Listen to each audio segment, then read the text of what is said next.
Bien, excelente. Bueno, bienvenida, estamos acá muy bien acompañados. Ahora voy a presentar a nuestro invitado. Para quienes por primera vez se conectan a nuestros eventos, les cuento que Startup Grind es la comunidad independiente de startups, fundadores, innovadores y creadores más grande del mundo. Nació en Silicon Valley, hoy alcanza más de 3 millones de emprendedores, de inversores, de especialistas y de entusiastas del mundo del emprendimiento en más de 600 ciudades de 125 países. Nuestro lema es que queremos hacer amigos, no contactos, en dar primero sin esperar recibir nada a cambio y en ayudar a los demás como premisa primaria. Así que un poco ejerciendo este lema es que hoy brindamos este workshop sobre un tema que la verdad que a los emprendedores nos tiene, por lo general, sobre todo cuando estamos en un determinado recorrido, nos da bastante curiosidad, nos preocupa, nos ocupa, y tiene que ver con esta idea de buscar oportunidades para llevar nuestras startups a un siguiente nivel. Y siempre en ese sentido, uno de los mayores desafíos que encontramos es justamente dar con el financiamiento adecuado para impulsar nuestro crecimiento, para acelerarnos, para fortalecernos en el mercado. Pero esto tiene justamente ciertos requisitos, ciertos desafíos y ciertas cuestiones que es necesario saber antes de embarcarnos en esta aventura. Por eso, hoy los quiero invitar a este workshop donde tenemos el honor de contar con la participación de Julián Drago. Él es founder de OpenBiz y justamente se especializa, su know-how tiene que ver con las experiencias en el proceso de fundraising, especialmente internacional, ¿no? Cuando uno no solamente está buscando financiamiento, sino también está buscando expandirse eh, y buscar capital afuera, ¿no? Justamente Julián es reconocido en la industria por experiencia, por su trayectoria en la recaudación de fondos y también en esta capacidad de ayudar a las startups para alcanzar sus metas financieras. Así que la verdad que muy contenta de que Julián hoy nos acompañe. Bienvenido. Bueno, muchas gracias Solange y gracias por la introducción y un gusto estar acá, la Bueno, verdad. me encanta que te hayas sumado, la verdad que para nosotros es un lujo contar con expertos en estos temas, que nosotros siempre el objetivo es poder, bueno, de qué manera podemos encontrar estos conocimientos que sean accionables, ¿no? Que uno diga, bueno, me fui de acá y ya entendí por dónde va la cosa, quizás pueda hacer esto y esto, ¿no? Y sobre todo en lo que vamos a ver hoy, que tiene que ver con aspectos legales, también hay muchos matices, ¿no? Entonces me parece como clave eh, pensar justamente en un especialista. Y esto lo aclaro porque muchas veces sucede que decimos, no, pero tengo un abogado amigo, ¿no? Lo que hay que tener en cuenta es que los abogados son como los médicos. Acá, Julián, vos corregime. Cada Ojo, uno aclaro, tiene su yo soy especialidad. contadora, aclaro algo importante, soy contador, eso aclaro para empezar. Perdón, sos contador. Entonces, Sí, los temas legales, los temas contables, hay especialistas para cada área. Nosotros tenemos especialistas para, por ejemplo, lo que es, no sé, un comercio, ¿no? Que están acá en Argentina, tiene ciertos tributos, tiene ciertas regulaciones, ¿no? Encontramos como cierto know-how. Pero cuando nosotros estamos hablando de capital, estamos hablando de fundraising y especialmente estamos mirando, ponemos el ojo en el exterior, no es lo mismo. Entonces, que tengamos un abogado o un contador amigo, sí, sí. no, No, es a como ver, bien nos decís puede vos, hay orientar. verticales y hay industrias, tal cual. Ahí va, exactamente. ¿Nos puede orientar? Sí, no digo que no, no quiero que nadie se ofenda acá. Diga, no, No, pero esto mi es amigo como, es el sí, mejor.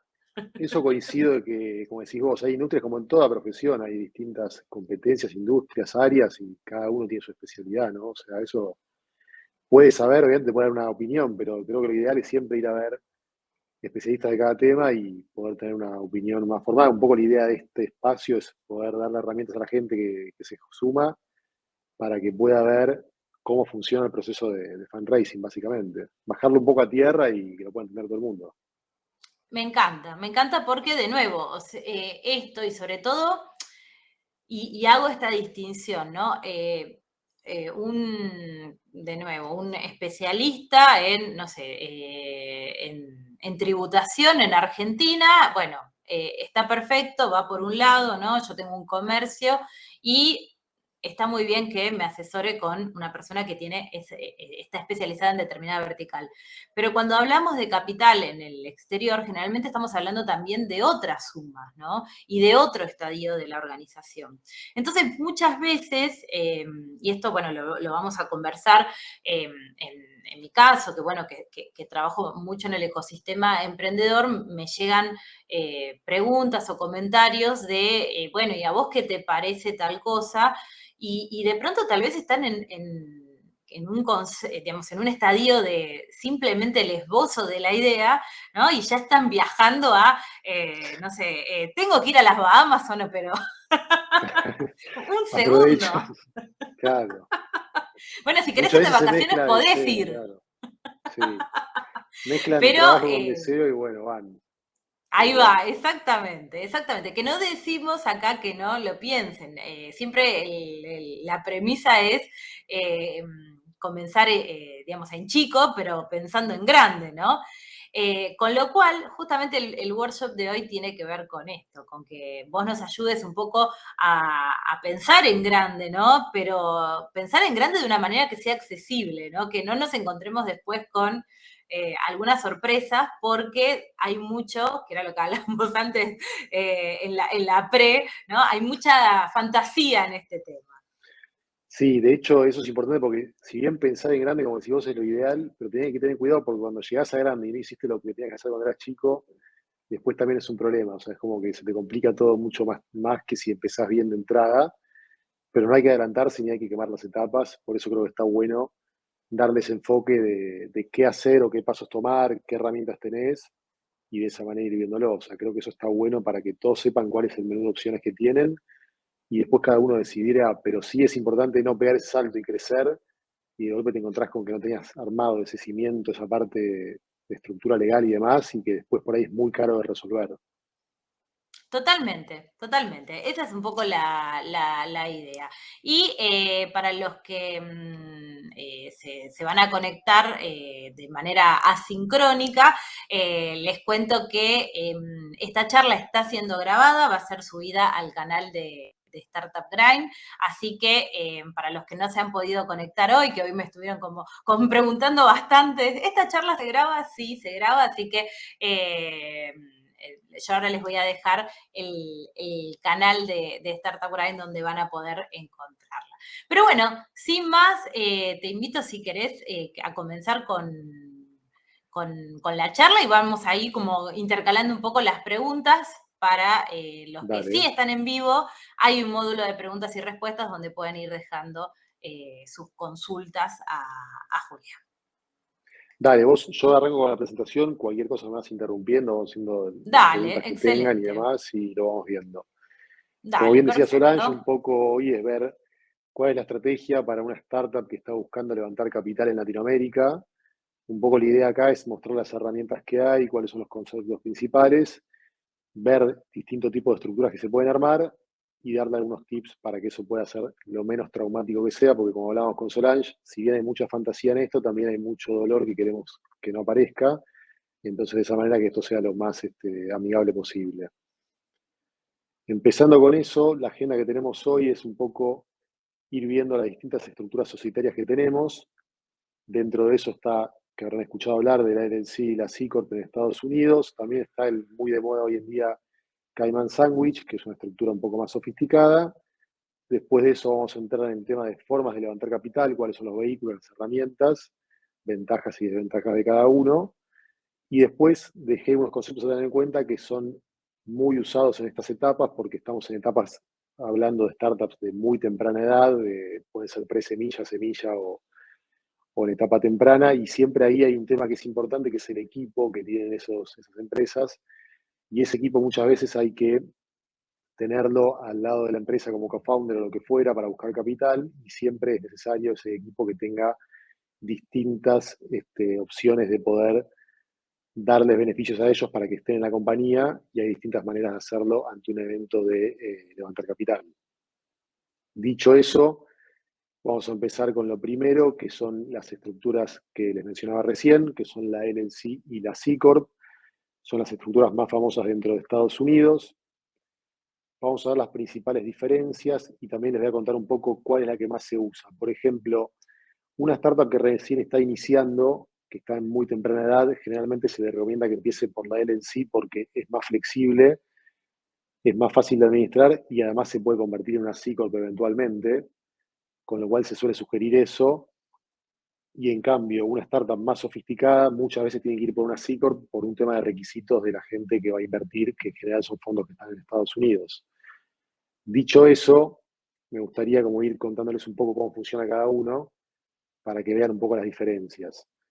Por un lado, una diferencia fundamental entre una LLC y una C Corp es que la LLC no tiene accionistas, tiene miembros, tiene dueños. Esos dueños se reparten entre porcentajes o units, y la C Corp tiene accionistas que tienen acciones que después van a vender acciones directamente. Esa es una diferencia fundamental. Es importante que ustedes tienen pensado levantar capital, la LLC la estructuren con units directamente, va a ser más fácil para después, cuando tengan que vender unidades, eso va a ser mejor que si lo hacen por porcentaje, por ejemplo. Por otro lado, la LLC puede tener un manager que puede ser el mismo dueño, uno de los dueños, o puede ser un tercero. La C Corp está obligada a tener un directorio, lo cual también implica tener libros que son digitales, pero implica tener libros al fin. Por eso también es más sofisticada y más difícil de manejar que una LLC. Por otro lado, algo fundamental es el tema de los impuestos. La LLC es fiscalmente transparente, es decir, no existen los fines fiscales y toda la tributación va a caer en cabeza de los dueños, según sus países de residencia fiscal. Esto es importante, porque algo que hablamos con Solange recién es, la LLC, si bien puede no pagar impuestos en Estados Unidos, en los países de residencia de los miembros va a pagar impuestos porque, como decía recién, no existe fiscalmente, es transparente. Es decir, todo lo que ganen va a ir a repartirse en las cabezas de los dueños, supongamos que son 50% dos socios, cada uno va a pagar en su proporción en su país de residencia fiscal. Eso es importante, y en ese país de residencia fiscal van a tributar como ganancias de persona natural o física en cada país. En la C Corp, en cambio, se produce lo que se llama la doble taxación, porque van a tener por un lado que pagar impuestos en Estados Unidos a la tasa del 21%, y por otro lado van a pagar impuestos en sus países de residencia fiscal. Entonces, en este escenario, es importante tener en cuenta ante un eventual exit, es decir, si ustedes están levantando capital para eventualmente vender la compañía, deben tener en cuenta eso, porque eso es algo que lo van a tener automáticamente al día de vender, le van a grabar el 21% sobre esa venta. Es por eso que mencionaba antes que siempre se recomienda más ir por la LLC. Dicho eso, también aclarar lo que nombré antes, que era que la LLC se puede convertir en una C Corp si eventualmente es necesario porque un inversor lo pide. La LLC tiene esa flexibilidad, se puede convertir, es un trámite bastante sencillo y se puede hacer. En cambio, la C Corp no puede ser una LLC, por ejemplo. Con lo cual, una vez que entran en esa herramienta o esa estructura, quedan un poco más atados porque después de ahí no se pueden mover. Lo que les mencionaba recién ante un eventual exit, que si tienen una C Corp, por ejemplo, van a pagar impuestos, y hay muchos fondos de Estados Unidos que exigen tener una C Corp por un tema de cultura, que ellos les conviene invertir en C Corps por un tema de deducciones impositivas y demás, con lo cual es muy común que exijan que tengan una C Corp en vez de una LLC. Aparece una figura que hoy está muy de moda, que es perdón, me adelanté, que es lo del Cayman Sandwich, que es un tema que ahora lo vamos a ver después de esta slide que sigue ahora. Ahí va. A la hora de, Julián, si querés, sí, antes de pasar al siguiente slide, tengo una pregunta de la audiencia de María Eugenia. Dice, supongamos que abro una LLC con mis socios. Todos vivimos en Argentina. ¿Pagaríamos qué impuestos acá? la Argentina pagaría impuesto a las ganancias de persona física. Bien, o sea, por decirlo así, no zafamos de los impuestos por tener la LLC, No ¿no? zafan, lo que pagan es, claro, van a pagar impuestos de persona física, ganancia de persona física en Argentina, que la escala va del 9% al 35%. Hoy tenés una ventaja que con la brecha cambiaria de Argentina, la tasa efectiva termina siendo más baja porque vos pagas los impuestos al dólar oficial. Es un tema transitorio de hoy, pero pagás impuestos a Argentina, sí. O sea, esto, y ahí María Eugenia agrega, sea que facture o que no facture. No, si no factura, como no hay ingresos, no va, No paga, no va a claro, pagar, porque acá, como es transparente, lo que factura serían ingresos de los socios, entonces si no hay facturación, no hay ingresos, entonces no pagarían nada. ahí va. Y yo, esta pregunta te la hago yo. Para los dos casos, ¿vos necesitas tener algún representante allá en Estados Unidos? ¿Esto es algo que es un trámite que se puede resolver desde acá No cómo es es? necesario, digamos, la LLC se puede hacer 100% a distancia, 100% online, no necesitas tener residentes americanos.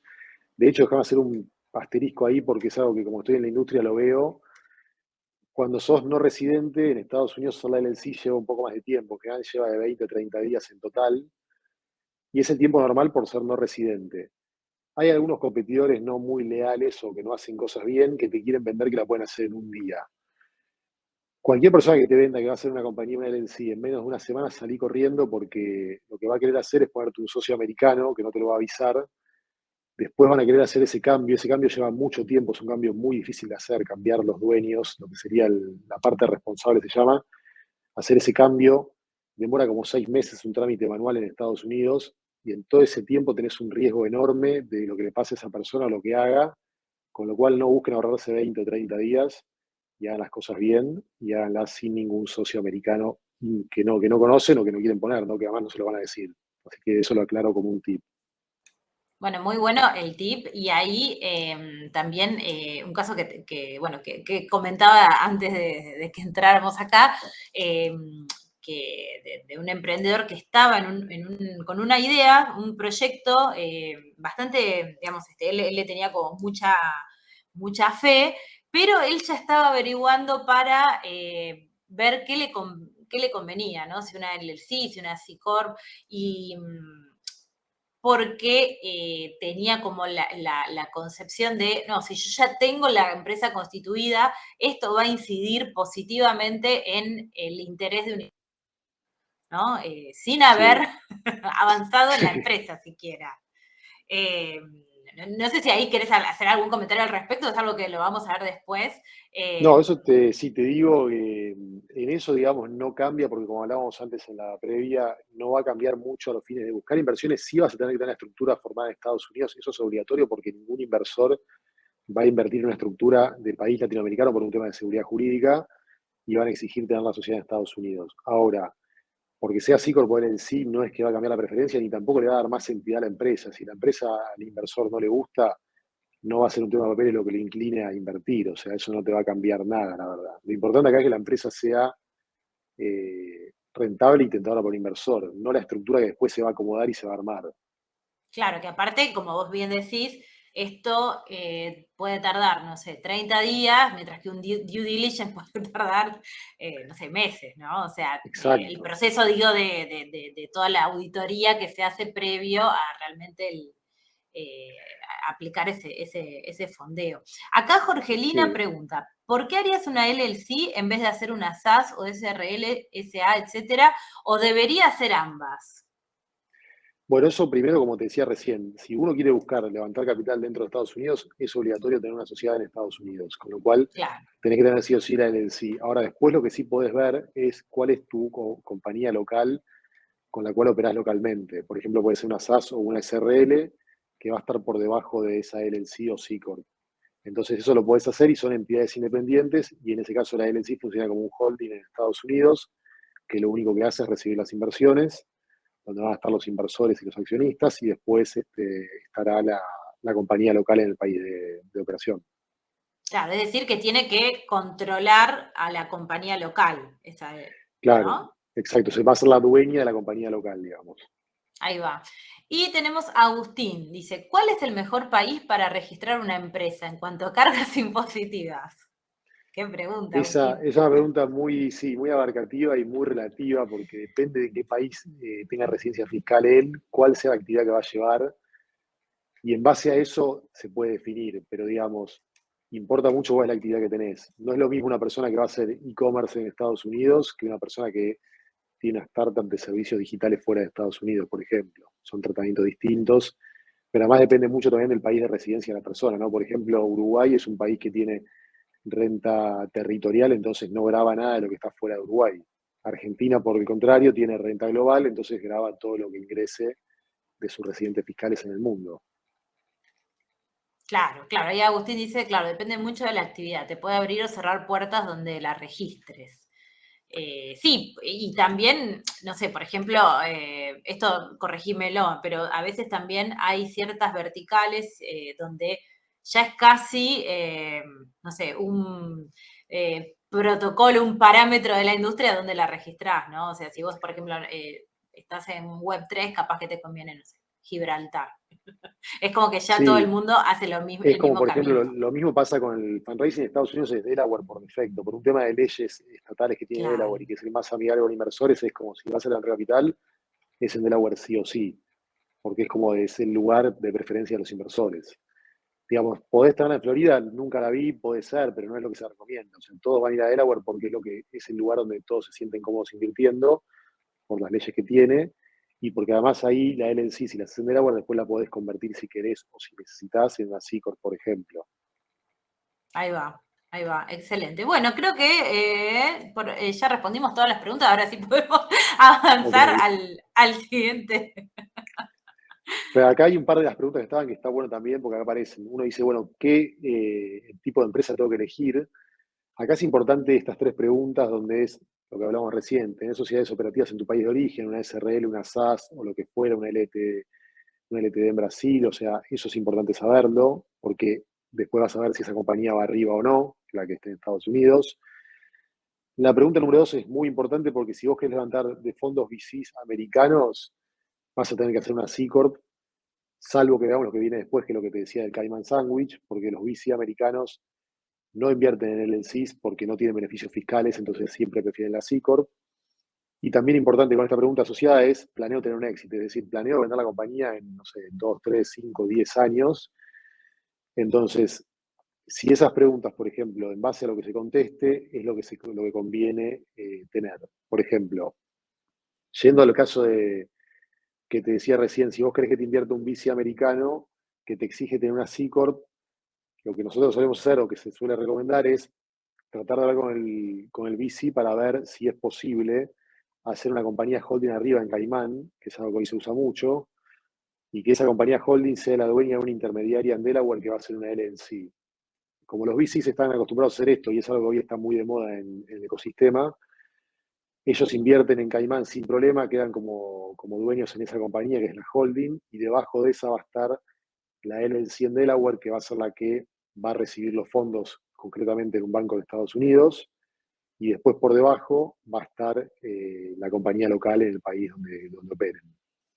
De esta forma se evita el día de mañana, si se vende la compañía, los founders que no son residentes en Estados Unidos no van a pagar impuestos en Estados Unidos por esa venta.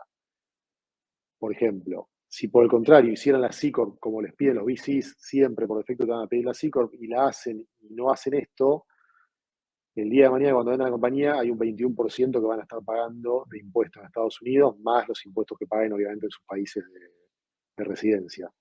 Por eso es algo importante y es algo que, bueno, está graficado en esta slide, pero es algo que hay que tenerlo en cuenta. O sea, generalmente no aplica en muchos casos porque es algo costoso de hacer. La verdad que hacer una compañía en Caimán, más la LLC en Estados Unidos, más los mantenimientos, es algo costoso. La realidad que no es barato y no es para una startup muy inicial, pero una startup que está levantando arriba de $500.000, en general se le aconseja que haga esto, porque generalmente va a haber un VC en el medio, entonces se aconseja que vaya por esto para evitar a futuro problemas ante una eventual venta, por ejemplo. También es importante esto de seguirlo, ni bien se comienza, esto que hablamos al principio un poco de pensar en grande, es importante planearlo a tiempo, porque una vez que se arranca, por ejemplo, hacer lo que se llama el flip, que es que no sé, supongamos que tienen un LLC, que quieren que cambiarle y que sea la dueña una empresa en Caimán, todo ese proceso es mucho más lento y mucho más costoso. Entonces, en estos casos es mejor arrancar bien de entrada, de última es mejor demorar la decisión, pero es arrancar bien de una manera porque hacer los cambios después es 6 meses por lo menos y mucho más costoso todo. O sea, es un trámite mucho más burocrático. Bien, esto entonces, por decirlo así, podría ser como camino de una empresa que recién arranca, podría llegar a ir por la LLC, que es más flexible, que digamos como que tiene eh, menos complicaciones en ese sentido, evolucionar a una C Corp y esta metodología sería como una capita más, ¿no? Decir, bueno, eh, ya tengo la posibilidad de pagar, ¿no? Por esta operatoria, entonces lo puedo resolver así, ¿no? Sí, o sea, la opción de Caimán es únicamente para cuando te están invirtiendo, como decía, más de $500.000, es solamente en ese escenario que entra en juego y ahí es una opción. Si estás fuera de ese escenario, no es una opción, no tiene sentido pensarla por los costos y ahí directamente la opción es, vamos con la LLC en Delaware, la LLC esa va a ser muy funcional y eventualmente verás si tenés que hacer un cambio o no, pero con eso ya puedes empezar y vas a estar en regla y vas a tener todo para poder recibir inversiones. Ese sería un poco el consejo o el tip así rápido. Excelente, excelente. Después, pasando a lo que sigue, digamos, una vez que vimos estas estructuras y un poco este resumen que decíamos recién, es cuáles son las formas, ¿no? O sea, cuáles son los instrumentos que se usan. Una vez que uno tiene el vehículo, que puede ser la LLC, la C Corp o la Cayman Sandwich, ¿cuál es la forma, a través de qué vehículos o instrumentos puedo levantar capital? Actualmente existen, digamos, a grandes rasgos dos opciones. Una es el equity, que son acciones que directamente se venden acciones de la compañía o porcentajes de tenencia, como decía antes, o units, que se venden a un inversor por X monto y se hace ese acuerdo. Después hay dos cosas que se usan mucho, que son instrumentos convertibles, que por un lado es la nota convertible, por otro lado es el SAFE, que el SAFE fue inventado por Y Combinator hace unos años. Es una herramienta que se usa mucho por la facilidad que tiene y la flexibilidad, y ahora vamos a ver un poco el detalle de cómo funciona cada una y cuáles son las ventajas y desventajas, ¿no? de todo eso. Dentro de lo que es, como les decía recién, el SAFE y la nota convertible, que son los dos vehículos, o perdón, los dos instrumentos más usados para levantar inversiones, hay una diferencia fundamental que es que la nota convertible es una deuda para la empresa, es una deuda donde tiene que pagar un interés al inversor. Es decir, va a entrar un inversor al día de hoy a una startup que está eventualmente levantando una serie A en el futuro. Entonces, de esa forma, él invierte hoy en esa compañía un monto a cambio de un interés anual que se suele acordar y a su vez tiene un descuento por entrar en ese momento que suele ser del 20%, que es lo que se llama el cap de descuento. Entonces, esa persona, por ejemplo, invierte en esa compañía a un interés, vamos a poner un ejemplo, del 10% anual. Y si eventualmente en una ronda de inversión que venga después, por ejemplo, una serie A, sucede un evento de levantar capital, él tiene la opción de acceder a esa prima de descuento del 20% por haber sido inversor en ese momento. También estas notas convertibles tienen fecha de vencimiento y algunas tienen cláusulas donde, por ejemplo, no sé, transcurrido un año, la compañía, la startup tiene que pagarle un interés del 10% anual, supongamos, que donde le devuelve todo el capital y hasta a veces puede tener una cláusula donde termina el vínculo ahí y no tiene opción a futuro a convertir. Generalmente no suele pasar, generalmente todas tienen esta opción de convertir, porque es un poco también la manera de atraer a los inversores, pero a veces hemos visto que hay situaciones que pasa eso. Por otro lado, el SAFE, que es lo que les decía de Y Combinator, que es un instrumento bastante nuevo, tendrá unos 15 años más o menos, es un acuerdo que se hace entre inversor y startup de inversión a cambio de acciones. Es decir, el inversor va a invertir hoy, por ejemplo, $100.000 a cambio de que cuando por ejemplo, no sé, la compañía hoy son dos dueños, van a darle X cantidad de acciones o de units a esa persona a un precio preferencial por entrar en ese momento. Este instrumento no es una deuda, es simplemente un acuerdo que se firma entre ambas partes. No hay ningún interés acá, o sea, no hay, como en el caso del auto convertible, no hay un interés a pagar anual, no hay nada de eso. También tiene un descuento, lógicamente, también está el 20%, es el promedio, donde esa persona entra a un precio preferencial por invertir en la compañía. Y a diferencia del auto convertible, tampoco tiene fecha de vencimiento, es decir, es un acuerdo que se firmó, entró con un acuerdo X y la persona ya está dentro de lo que es el cap table de la compañía. Y eventualmente lo que tiene el SAFE, que está, o que lo que lo hace muy versátil, igual el auto convertible también, es que permite ser usado tanto en LLCs como en C Corps, con lo cual son dos instrumentos que se pueden usar en ambas sociedades. Y la realidad es que son muy fáciles de hacer.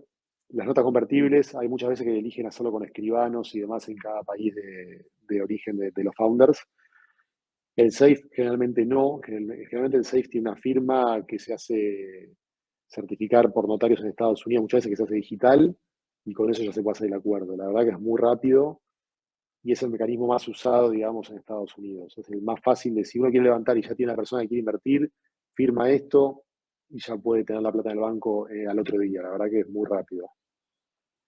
No sé si hay alguna pregunta de este tema en particular. Sí, yo te quería hacer una pregunta, entonces, porque, a ver, como startup, yo entiendo que yo preferiría ir por el SAFE. ¿Es algo que usualmente vos ves que es algo que se propone desde la startup? ¿Es una imposición por parte del inversor y por la nota convertible? ¿Cómo eso No, en lo general los ves? inversores, digamos, institucionales van por el SAFE, 100%. La nota convertible, lo que vemos que se usa mucho con lo que se llaman los angels, que son los inversores ángeles, como por ejemplo puede ser una persona, un amigo, un conocido. La gente que ya no es institucional, esos suelen ir más por la nota convertible. Pero todo lo que es inversor, fondo institucional, va por el SAFE. Perfecto. Y De hecho, es lo más recomendable también, es lo más fácil y lo más fácil de instrumentar. La nota convertible tiene un interés, una deuda para la empresa, es más complicado a futuro, por ahí. Entonces el claro, SAFE por ahí es un acuerdo que es un poco más fácil y bueno, es una manera de ya poder levantar rápidamente. ahí va. María Eugenia pregunta, ¿la fecha de vencimiento de una nota convertible puede determinarse que sea cuando la startup reciba su primera ronda de inversión o sí tiene que ser una fecha? Sí, sí, puede ser, lo que pasa tiene que haber un scope dentro de eso, por ejemplo, si van a levantarnos en la ronda en 2 años, se pone esa fecha. En general se pone una fecha cierta, porque dejar atado un evento es como que, no sé, el evento puede no pasar nunca. Si Claro, bien se hace esto que ella dice, se pone como, bueno, mira, en 2 años vamos a estar levantando la ronda, entonces ya se pone ese tentativo como fecha de vencimiento. Después, obviamente, se puede ajustar con el inversor y se puede ir acomodando, ¿no? Pero eso es lo que se suele hacer. bueno, acá Juan hizo una pregunta que te va a encantar responder. Igual no sé si le va a encantar, digo yo. Dice, ¿cómo figuran los fondos ingresados a través de un SAFE en el balance? Ya que no es deuda ni todavía se ejecutó para que sea capital. Bueno, eso depende. Por ejemplo, lo que es la LLC, como la LLC no lleva contabilidad, digamos, eso es algo importante de aclarar. Está buena la pregunta porque dentro de Estados Unidos las LLC no Viste, te tienen iba a contabilidad. gustar. Es un buen centro, tal cual. Eh, no tienen contabilidad y no llevan balances, con lo cual ahí no hay mucho para informar más que el movimiento que se hizo, que sí informás anualmente ante el IRS. El IRS es el organismo de recaudación de Estados Unidos. Ahí lo que se informa es que hubo un aporte de socios que va a ser el nuevo socio que invirtió y se informa el aporte. Eso sí, después dentro de una C Corp, lo que va a quedar es donde sí llevan libros, va a pasar lo mismo.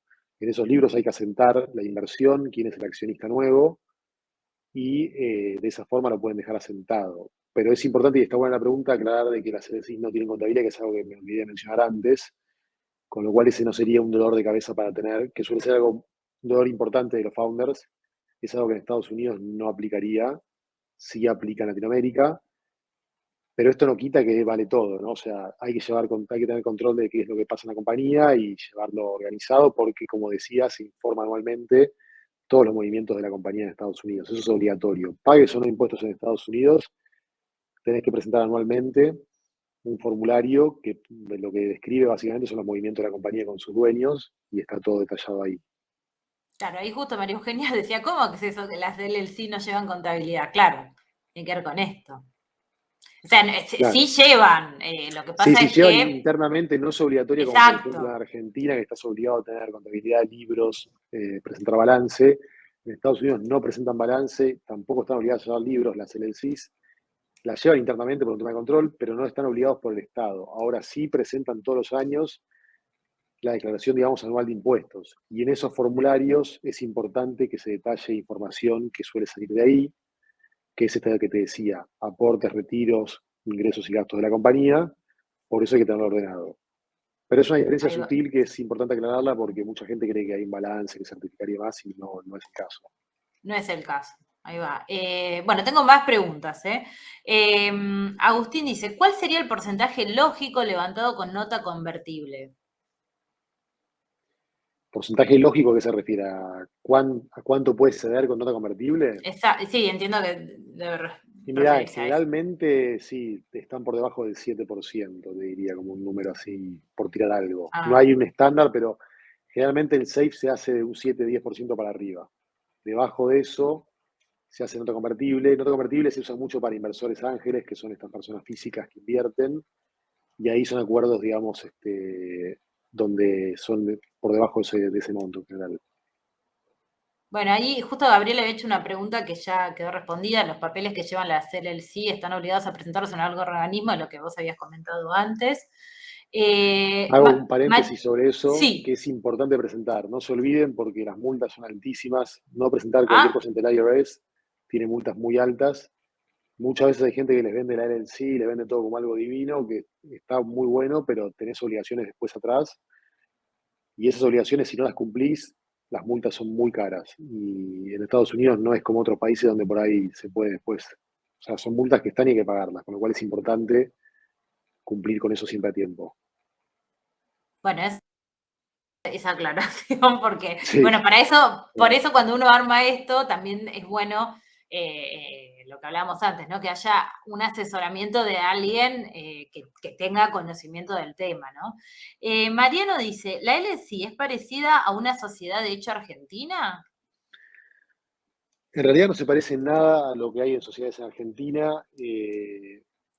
Digamos, además la sociedad de hecho creo que en Argentina ya no existe más, pero o sea, no se parece a una sociedad argentina, porque por el lado de lo que es la responsabilidad legal, podría ser parecida a una SRL porque la responsabilidad es limitada y se limita al capital invertido por los accionistas, por los dueños. Con lo cual Mm, ahí, en eso son iguales porque la responsabilidad es la misma. A los fines fiscales no tiene nada que ver con ninguna y a los fines contables menos todavía porque, como decía recién, no hay ningún tipo de libro ni de nada para llevar. O sea que por ese lado no diría que son parecidas. No hay nada parecido en Latinoamérica, la verdad. excelente, excelente. Y esa fue la última pregunta. Así que podemos ir avanzando. Perfecto. Vamos con esto que mencionaba de los conceptos que muchas veces se ponen en juego en este momento, porque en estos momentos de las startups que recién están iniciando, lo más importante es el equipo, y sin un equipo no va a invertir nadie, esa es la realidad. O sea, si uno no tiene co-founders y equipo y empleados y demás, es muy difícil que alguien invierta en una compañía.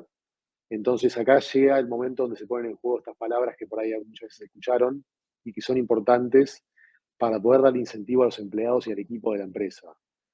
Por ejemplo, algo muy común es el Stock Option Plan, que es cuando no se puede pagar por ahí sueldos competitivos por el estadio de la empresa, donde es una empresa muy inicial que está recién levantando capital.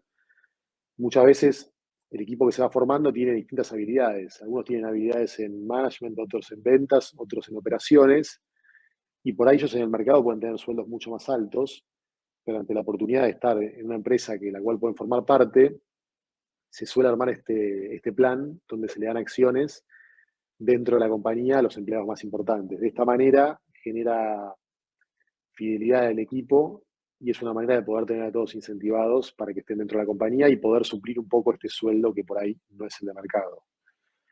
Dentro de esta opción existe, digamos, dos mecanismos que son importantes, que son el vesting y el cliff, que ambos pueden estar, digamos, en conjunto.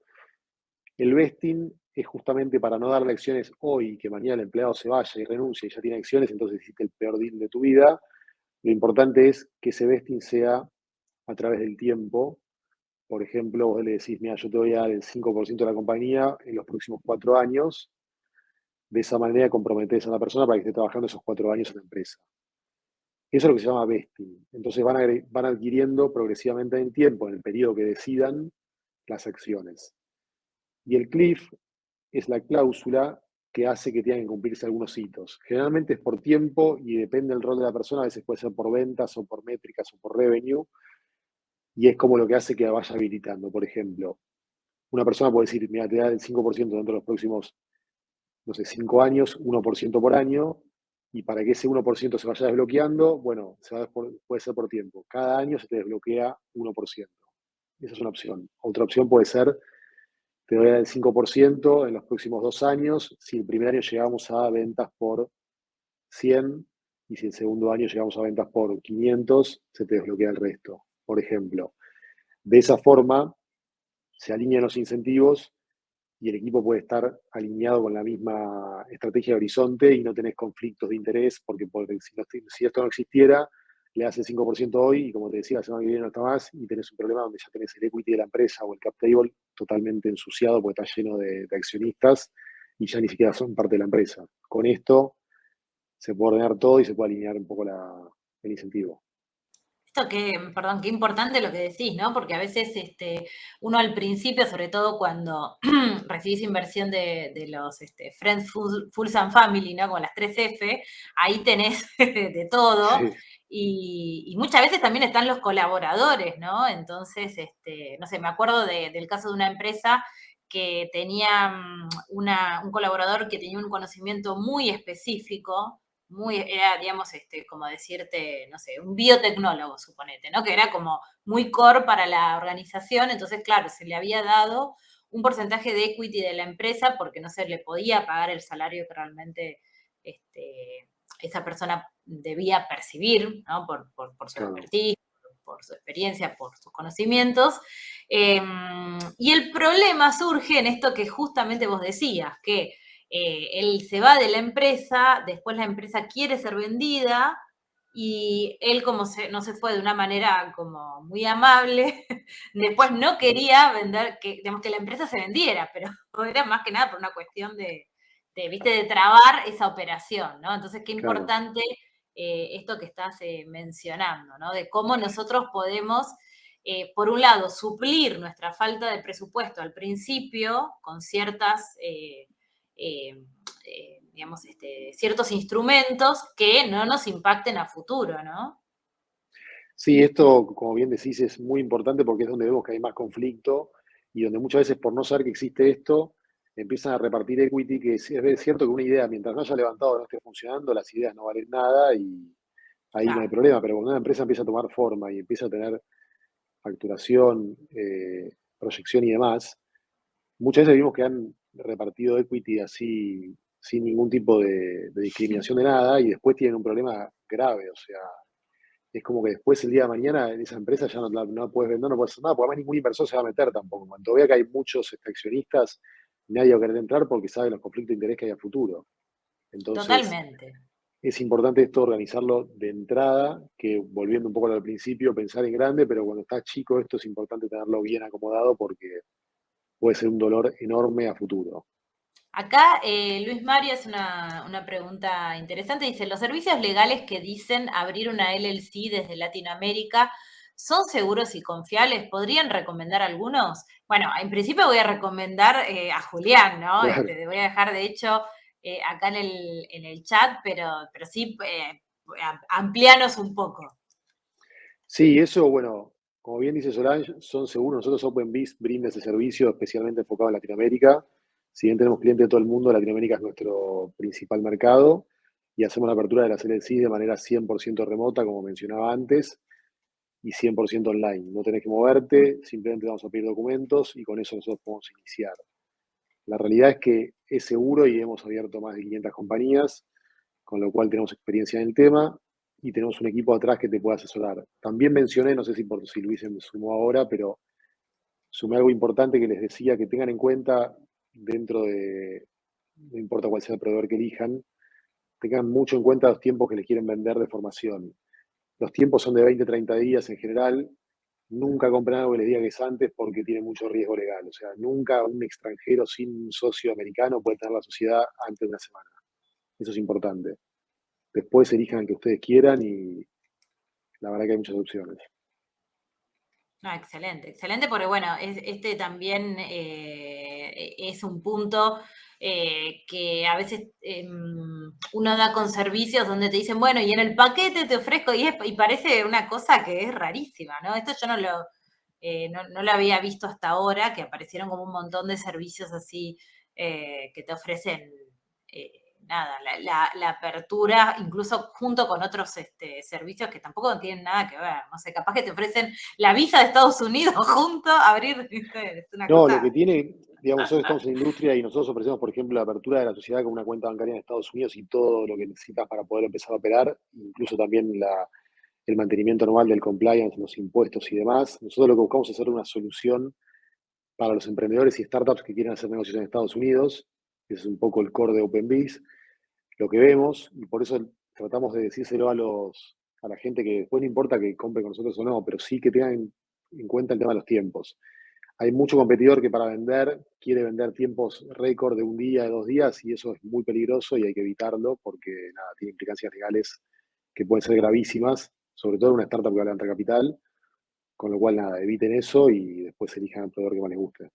Sí, y ahí, bueno, Luis Mario dice, si el tiempo es muy corto puede ser sospechoso, definitivamente, y también pensar un poco en esto que hablábamos del impacto a futuro, ¿no? Decir, bueno, es corto porque hay un socio en Estados Unidos que te lo metes así de prepo, entonces a veces es corto al principio, pero después es largo el proceso de desembarazarte de esa persona que vos no tenías ni No, el idea, problema es que no te enterás, el tema es este, no y te vas que a no enterar te... nunca de eso. O sea, ellos te Es van a dar la sociedad, terrible decir qué eso. bueno que esto en un día, está qué buenísimo, y nunca vas a saber que tuviste atrás a otra persona.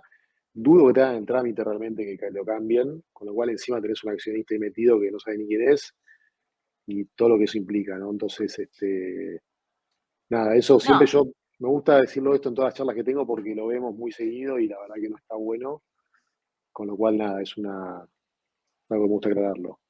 sí, eso y tener en cuenta esto que hablábamos antes, ¿no? Si vamos por una vía más seria y son 30 días, hay que tener en cuenta que, de nuevo, no es algo que nos va a obstaculizar el interés de un inversor cuando recién estamos Tal cual, arrancando las conversaciones, ¿no? Entonces, preferible hacerlo bien cuando realmente haya una necesidad, ¿no?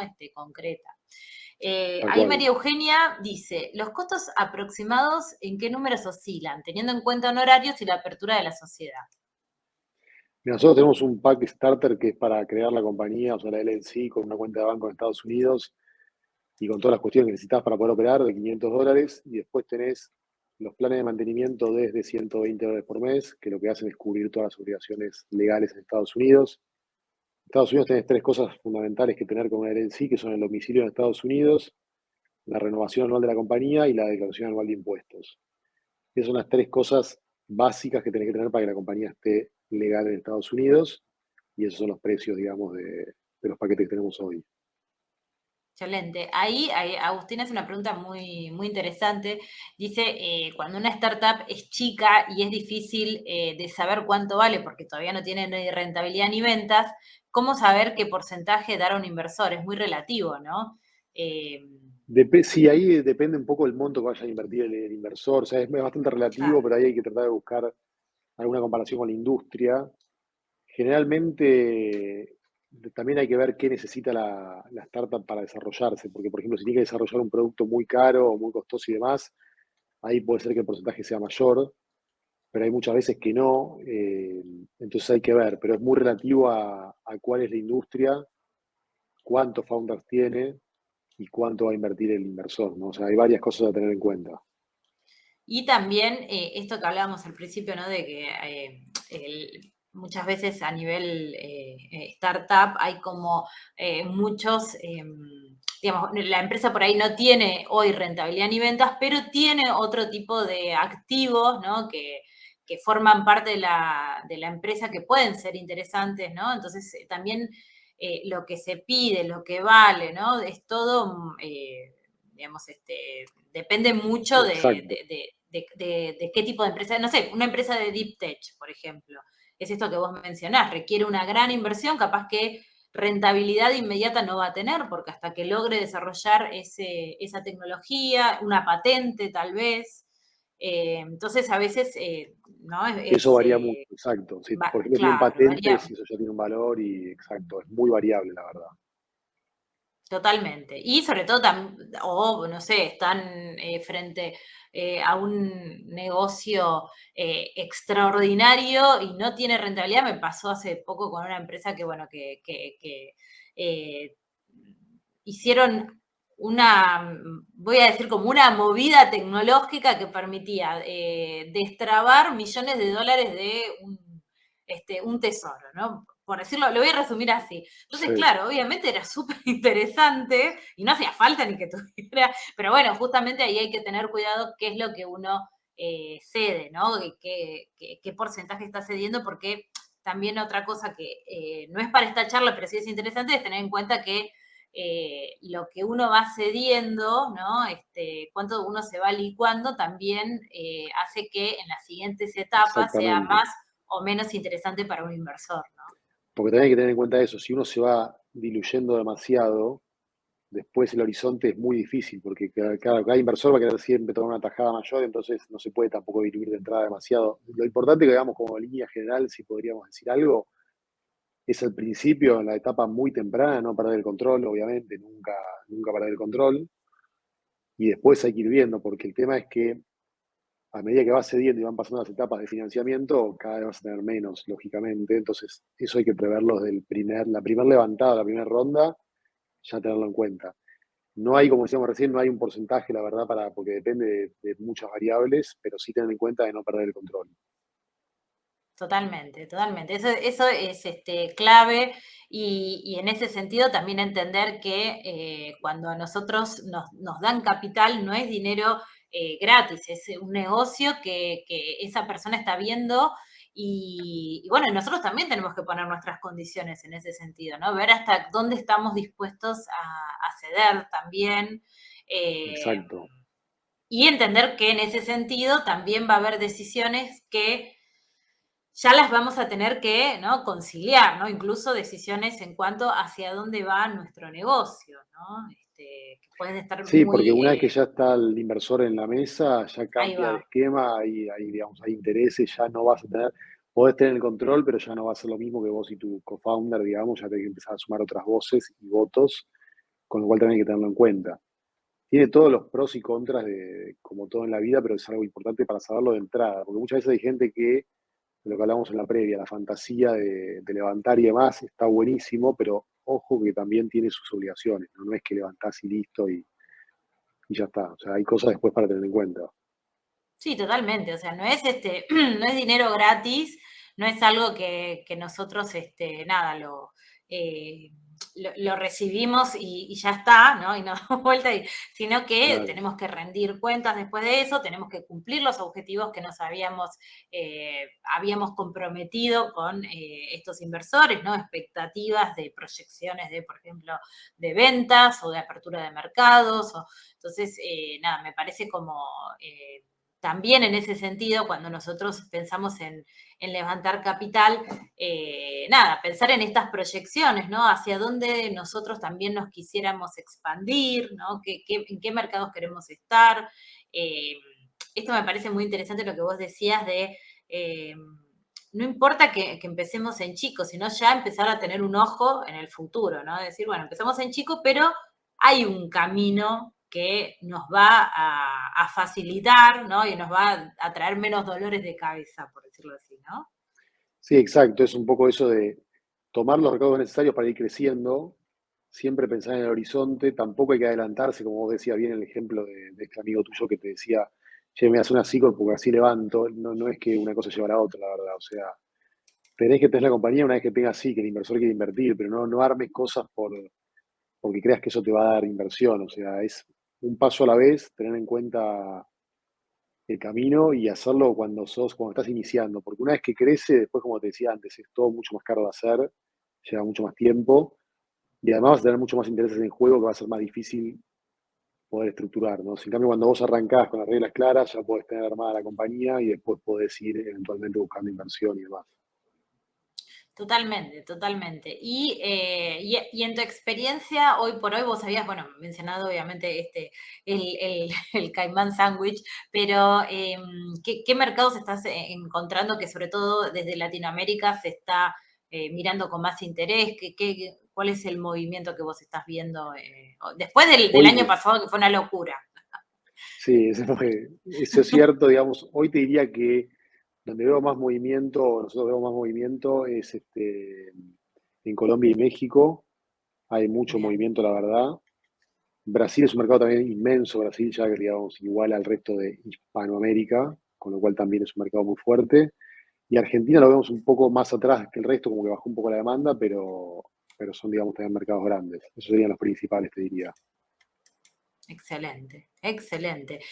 Bueno, creo que no hay más preguntas. Ahí estamos viendo en pantalla los links para contactarte. Ahí yo dejé en el chat también la URL, es openbiz.io.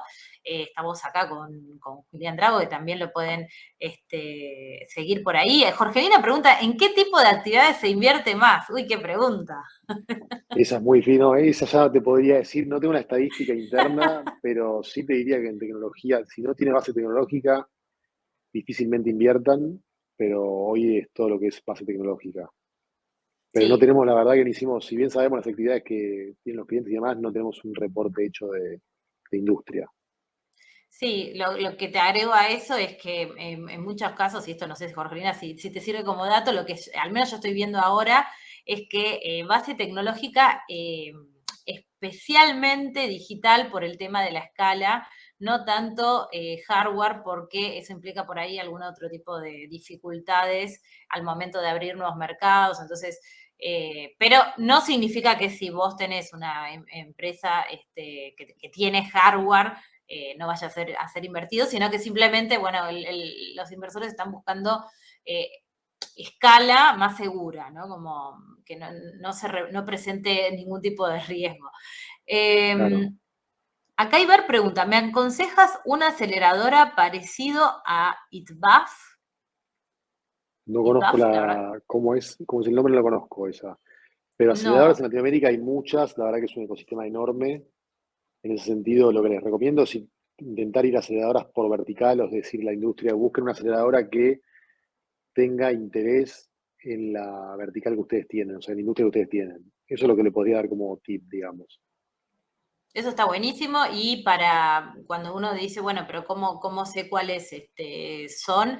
Generalmente en las páginas de las aceleradoras, eh, por lo general hay siempre en todos los países una cámara que agrupa las aceleradoras, las incubadoras, ahí ya siempre, o asociaciones, ¿no? Donde se ven el listado y después uno entra a cada página y ahí ve cuál es la prioridad, ¿no? Entonces dice, no sé, aceleramos proyectos de economía del cuidado. Entonces yo ya si soy una startup de salud, sé que me conviene esa aceleradora con respecto a otra, ¿no? Entonces ese consejo que acabas de dar me parece espectacular porque ¿qué significa eso? Que también las aceleradoras, además de todo lo que tiene que ver con la profesionalización de la startup, también nos ayudan a los emprendedores a conectarnos y a abrirnos oportunidades, ¿no? Que de otro modo nos resultaría difíciles.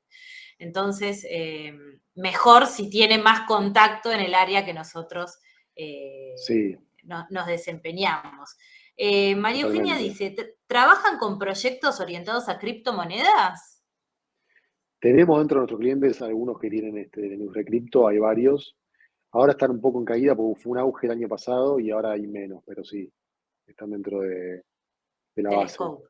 Sí, Sí. está bastante golpeado ese Está sector. así, notamos que está un poco caído por un tema de mercado, pero sí, sí, siguen construyendo y los que están, digamos, más metidos siguen todavía ahí firmes, esperando la próxima ola. Ahí va. Y la última pregunta dice, Ibar, ¿cómo coincidir y proponerle una sociedad con alguien a tu nivel? No estoy segura de haber entendido la pregunta, pero sí se refiere, me imagino, a un socio, ¿no? Proponer. ¿Cómo No sé, proponerle, ahí. digamos? Sí, no entendí la pregunta exactamente, pero si son socios, bueno, hacen la sociedad, no hay mucha, es cuestión de ponerse de acuerdo en los porcentajes, pero Claro, generalmente los acuerdos que se hacen es dependiendo experiencia y habilidad y en base a eso hacen un acuerdo. Si no ponen, ninguno de los dos pone capital, ¿no? claro, claro, sí, y también ahí los porcentajes, ¿no? Porque si ponemos 50 y 50, muy probablemente cuando haya que tomar una decisión difícil, eso nos puede También, traer dificultades. El 50-50 no eso es está lo más bueno que lo aclarás. recomendable. Cuando son socios pares es importante que no tengan el mismo poder porque si no después se queda trabada la decisión siempre. Totalmente, totalmente. Bueno, excelente, excelente. Bueno, hasta acá entonces llegamos con las preguntas. La verdad, Julián, un placer haber conversado contigo, que nos hayas Por transmitido favor, todo este conocimiento. Realmente fue una clase magistral para los que nos están siguiendo. Recuerden que